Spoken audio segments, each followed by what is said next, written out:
അൽഹംദുലില്ലാ നഹ്മദുഹു വനുസല്ലി അലാ റസൂലിഹിൽ കരീം അമ്മാ ബഅദ്. QLS ഖുർആൻ പഠന ക്ലാസ്സിലേക്ക് ഏവർക്കും സ്വാഗതം. ഇന്ന് നമുക്ക് പഠിക്കുവാനുള്ള സൂറത്തുൽ ഹുജറാത്തിലെ 3-4 ആയത്തുകളാണ്. ഈ 2 ആയത്തുകൾ ഞാൻ പാരായണം ചെയ്യാം, നിങ്ങൾ ശ്രദ്ധയോടുകൂടി കേൾക്കുക. അഊദു ബില്ലാഹി മിനശ് ശൈത്വാനിർ റജീം. ഇന്നല്ലദീന യഗുദ്ദൂന അസ്വാതഹും ഇൻദ റസൂലില്ലാഹി ഉലൈകല്ലദീന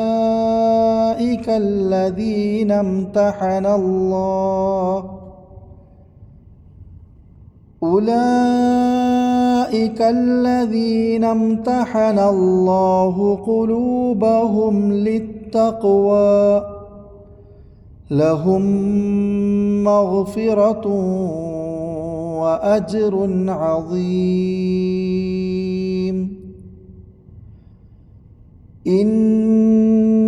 ഇന്നല്ലദീന യുനാദൂനക മിൻ വറാഇൽ ഹുജുറാതി അക്സറുഹും ലാ യഅഖിലൂൻ.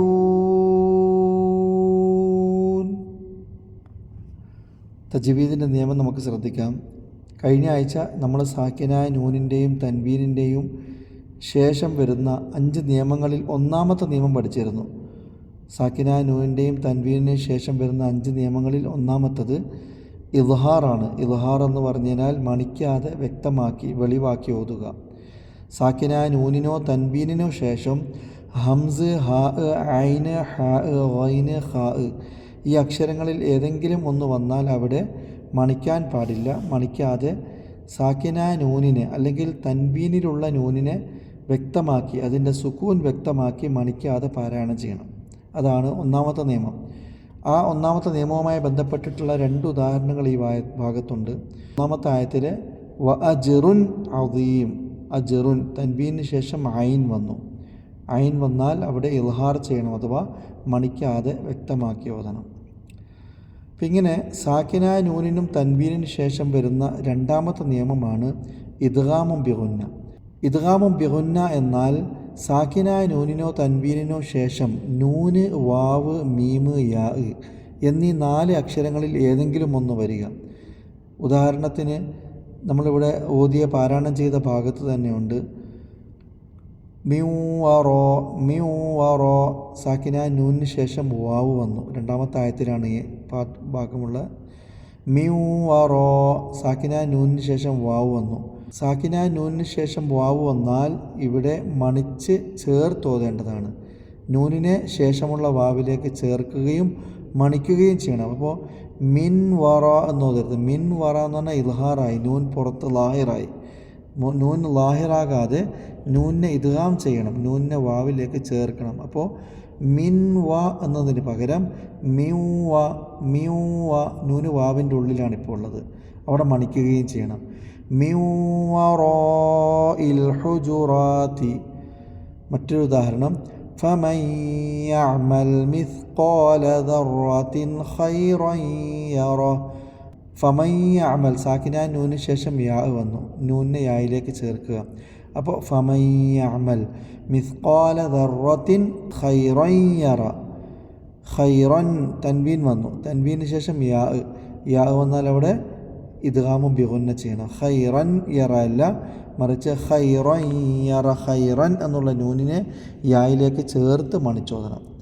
സാക്കിനായ നൂനിൻ്റെയും തൻവീനിൻ്റെയും രണ്ടാമത്തെ നിയമമായ ഇദ്ഗാമും ബിഗുന്നയുടെ 4 അക്ഷരങ്ങൾ ഓർത്തു വെക്കാൻ വളരെ എളുപ്പമാണ്. കാരണം അറബിയിൽ ഉറക്കത്തിന് നൗം എന്ന് പറയും. എൻ്റെ ഉറക്കം എന്ന അർത്ഥത്തിന് നൗമി എന്ന് പറയും. നൗമി എന്നതിനകത്തുള്ള 4 അക്ഷരങ്ങളാണ് നൂന്, വാവ്, മീമ്, യാ. ഇതാണ് ഇദ്ഗാമും ബിഗുന്നയുടെ അക്ഷരങ്ങൾ. അപ്പോൾ ശ്രദ്ധിച്ച് പാരായണം ചെയ്യുക. ഇനി അതിൻ്റെ അർത്ഥത്തിലേക്ക് കിടക്കാം. നബി സല്ലല്ലാഹു അലൈഹി വസല്ലം തങ്ങളുടെ റൂമിൻ്റെ മുമ്പിൽ വന്ന് പ്രവാചകൻ സല്ലല്ലാഹു അലൈഹി വസല്ലമ താമസിച്ചിരുന്ന ചെറിയ ചെറിയ ഹുജറകളുണ്ട് ഓരോ ഭാര്യമാരുമായിട്ട്.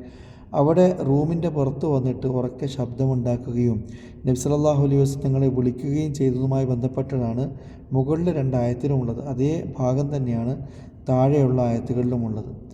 ഈ രണ്ട് ആയത്തുമായി പശ്ചാത്തലപ്പെട്ട് ചില സംഭവങ്ങൾ ഉണ്ടായിട്ടുണ്ട്. മഹാനായ ഉമർ റളിയല്ലാഹു തആല അൻഹുവും അബൂബക്കർ സിദ്ദീഖ് റളിയല്ലാഹു തആല അൻഹുവും ചെറിയൊരു സംസാര വിഷയമുണ്ടായി.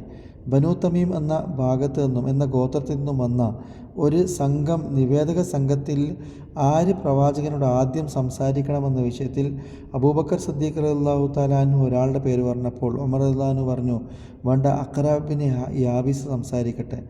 അങ്ങനെ നബി സല്ലല്ലാഹു അലൈഹി വസല്ലം തങ്ങളുടെ റൂമിൻ്റെ പുറകെ വെച്ച് ഇങ്ങനെയുള്ള സംസാരം ശബ്ദം ഉയരുകയും അത് നബി സല്ലല്ലാഹു അലൈഹി തങ്ങൾക്ക് പ്രയാസമുണ്ടാവുകയും വന്നയാളുകൾ തന്നെ നബി സല്ലല്ലാഹു അലൈഹി തങ്ങളോട് അഖ്രിജ് ഇലൈന, നമ്മളിലേക്ക് പുറത്തേക്ക് വരിക പ്രവാചകരെ എന്ന് ഉറക്കെ റൂമിൻ്റെ പുറത്തു നിന്ന് ഉറക്കെ വിളിച്ച് പറയുകയൊക്കെ ചെയ്യുന്നത് നബി സല്ലല്ലാഹു അലൈഹി വസല്ലം തങ്ങൾക്ക് ഒരുപാട് പ്രയാസമുണ്ടാക്കി. അതുമായി ബന്ധപ്പെട്ടിട്ടാണ് ഈ ആയത്തിൽ അല്ലാഹു സുബ്ഹാനഹു വ തആല പറയുന്നത്, ഇന്നല്ലദീന, തീർച്ചയായിട്ടും ഒരു കൂട്ടർ, യഗുദ്ദൂന അസ്വാതഹും, അവരുടെ ശബ്ദങ്ങളെ അവർ താഴ്ത്തി വെക്കുകയുണ്ടായി. ഗല്ല യഗുദ്ദു എന്ന് പറഞ്ഞാൽ ശബ്ദം താഴ്ത്തി വെക്കുക. അസ്വാതഹും, അവരുടെ ശബ്ദങ്ങളെ, സൗത്തിൻ്റെ ബഹുവചനമാണ് അസ്വാത്ത്. ഇന്നല്ലദീന യഗുദ്ദൂന അസ്വാതഹും ഇൻദ റസൂലില്ലാഹ്, അള്ളാഹുവിൻ്റെ റസൂലിൻ്റെ അടുക്കൽ ശബ്ദങ്ങൾ താഴ്ത്തി വെക്കുന്ന കൂട്ടർ. ഉലൈകല്ലദീന, അക്കൂട്ടർ തന്നെയാണ്, ഇംതഹനല്ലാഹു ഖുലൂബഹും, അള്ളാഹു അവരുടെ ഹൃദയത്തെ പരീക്ഷിച്ചെടുത്തത്. ഇംതഹന, പരീക്ഷയ്ക്ക് പറയുന്ന ഇംതിഹാൻ. ഇംതഹൻ അള്ളാഹു, അള്ളാഹു പരീക്ഷിച്ചു, ഖുലൂബഹും അവരുടെ ഹൃദയത്തെ. ലിത്തഖ്വ, തഖ്വക്ക് വേണ്ടി പരീക്ഷിച്ചെടുത്ത ആളുകൾ എന്ന് പറഞ്ഞു കഴിഞ്ഞാൽ അള്ളാഹു സുബ്ഹാനഹു വ തആല പരീക്ഷിച്ചിട്ട് തഖ്വയുള്ള ആളുകൾ എന്ന് തിരിച്ചറിഞ്ഞ ആളുകളാണ് ശബ്ദം താഴ്ത്തി വെച്ച് സംസാരിക്കുന്ന ആളുകൾ. അള്ളാഹുവിനോടും അവൻ്റെ റസൂലിനെയും പരിഗണിക്കുകയും യഥാർത്ഥ രീതിയിൽ വിശ്വസിക്കുകയും മഹത്വം നൽകുകയും ചെയ്യുന്ന ആളുകൾ ഇത്തരത്തിൽ ഉറക്കെ സംസാരിക്കുകയില്ല.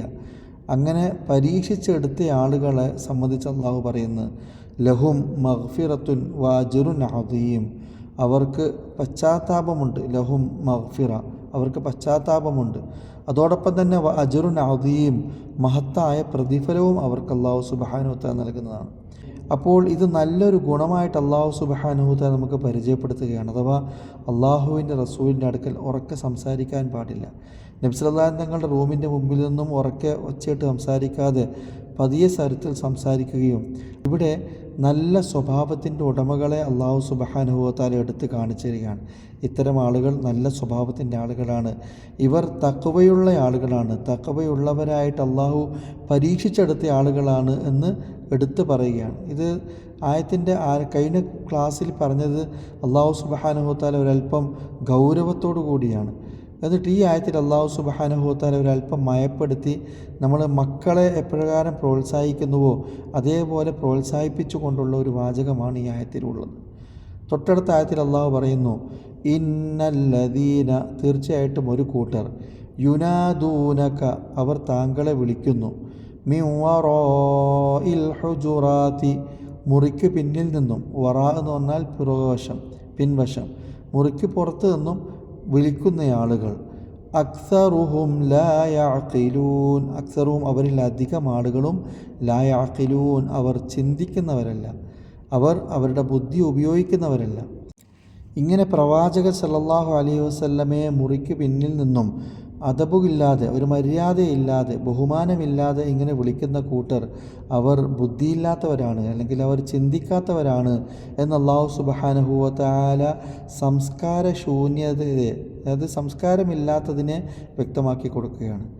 മഹാനായ റസൂൽ സല്ലല്ലാഹു അലൈഹി വസല്ലം തങ്ങളുടെ കാലഘട്ടത്തിൽ സ്വഹാബികൾക്ക് ഇത് അവതരിപ്പിച്ചു കൊടുത്താണ് പ്രവാചകനോടുള്ള പെരുമാറ്റത്തെ.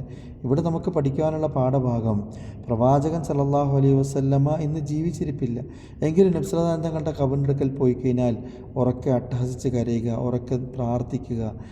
നബിയോട് പ്രാർത്ഥിക്കുന്നത് തീർത്തും ഷിർക്കാണ്. മറിച്ച് ആ ഭാഗത്ത് നിന്നും അള്ളാഹുവിനോട് പ്രാർത്ഥിക്കുന്നത് നമുക്ക് അനുവദനീയമാണ്. എന്നാൽ അവിടെ ഒച്ചത്തിൽ അട്ടഹസിച്ച് കരയുകയോ അട്ടഹസിച്ചുകൊണ്ട് പ്രാർത്ഥിക്കുകയോ ഒരുപാട് ശബ്ദമുണ്ടാക്കുകയോ ചെയ്യാതെ നാം അദബോടുകൂടിയും ഗുരുത്വത്തോടു കൂടിയും ആ ഭാഗങ്ങളിലൂടെ സലാം പറഞ്ഞ് കടന്നു പോകേണ്ടതാണ്. മഹാനായ ഇബ്നു മസ്ഊദ് റളിയല്ലാഹു തആല അൻഹു നബി സല്ലല്ലാഹു അടുക്കൽ സലാം പറയുമ്പോൾ വളരെ ശാന്തനായി നിന്നുകൊണ്ട് അസ്സലാമു അലൈക യാ റസൂലല്ലാഹ് ഇത്ര മാത്രം പറഞ്ഞുകൊണ്ട് അങ്ങനെ പുറത്തേക്ക് പോകുമായിരുന്നു. അപ്പോൾ ഇതാണ് ഒരു വിശ്വാസി നബി സല്ലല്ലാഹു തങ്ങളുടെ ഖബർ സിയാറത്തിൻ്റെ അടുക്കൽ പോയി കഴിഞ്ഞാൽ സ്വീകരിക്കേണ്ട ഒരു നിലപാട്. അപ്പോൾ ഇങ്ങനെ അട്ടഹസിക്കുക എന്നുള്ളതും അല്ലെങ്കിൽ ഉറക്കെ സംസാരിക്കുക എന്നുള്ളതും അപമര്യാദമായി പെരുമാറുക എന്നുള്ളതും പ്രവാചകനോട് തീർത്തും പാടില്ല എന്ന് ഈ ആയത്ത് പഠിപ്പിക്കുമ്പോൾ തന്നെ മറുഭാഗത്ത് നമ്മളെക്കാൾ പ്രായത്തിൽ മുതിർന്ന ആളുകൾ, നമ്മളെക്കാൾ വയസ്സിൽ മുതിർന്ന ആളുകൾ, നേതൃസ്ഥാനത്തിരിക്കുന്ന ആളുകൾ, അങ്ങനെ നമ്മൾ ആദരിക്കുകയും ബഹുമാനിക്കുകയും ചെയ്യേണ്ട ആളുകളോട് അവരോട് നമ്മൾ ഇത്തരത്തിൽ ഒച്ചയും ബഹളം ഉണ്ടാക്കിയിട്ടോ അല്ലെങ്കിൽ കർക്കശമായുള്ള ഒരു രീതിയിലുള്ള സംസാരമോ അല്ലെങ്കിൽ അവർക്ക് പ്രയാസമുണ്ടാകുന്ന രീതിയിലോ സംസാരിക്കരുത് എന്ന പാഠഭാഗം കൂടി ഈ ആയത്ത് നമ്മളെ പഠിപ്പിക്കുന്നുണ്ട്. വളരെ സാംസ്കാരികപരമായിട്ട് ഒരു സാമൂഹ്യ തലത്തിൽ ജീവിക്കുമ്പോൾ എങ്ങനെ ഒരു വിശ്വാസി മറ്റുള്ളവരോട് അല്ലെങ്കിൽ നമ്മളെക്കാൾ മുതിർന്നയും പ്രായത്തിലുമുള്ള ആളുകളോട്, പണ്ഡിതന്മാരോടൊക്കെ ഇടപെടുമ്പോൾ എങ്ങനെ ഇടപെടണം എന്നതിൻ്റെ നല്ലൊരു മാതൃകയാണ്, നല്ലൊരു ഗുണവിശേഷങ്ങളാണ് അള്ളാഹു ഈ ആയത്തിൽ നമ്മെ പഠിപ്പിക്കുന്നത്. അതുകൊണ്ട് ഇത് ജീവിതത്തിൽ ഉൾക്കൊള്ളാൻ വേണ്ടി ശ്രമിക്കുക. റബ്ബ് സുബ്ഹാനഹു വ തആല നമ്മിലും നമ്മുടെ കുടുംബ സന്തതി പരമ്പരകളിലും ഈ നല്ല ഒരു ഗുണം നിലനിർത്തി തരുമാറാകട്ടെ. വ ആഖിറു ദഅവാനാ അൽഹംദുലില്ലാഹി റബ്ബിൽ ആലമീൻ. ഒരിക്കൽ കൂടി അർത്ഥം മനസ്സിലാക്കിക്കൊണ്ട് ഈ പാഠഭാഗം ഒന്ന് ആവർത്തിച്ച് ഓതി നോക്കുക. അള്ളാഹു അനുഗ്രഹിക്കട്ടെ.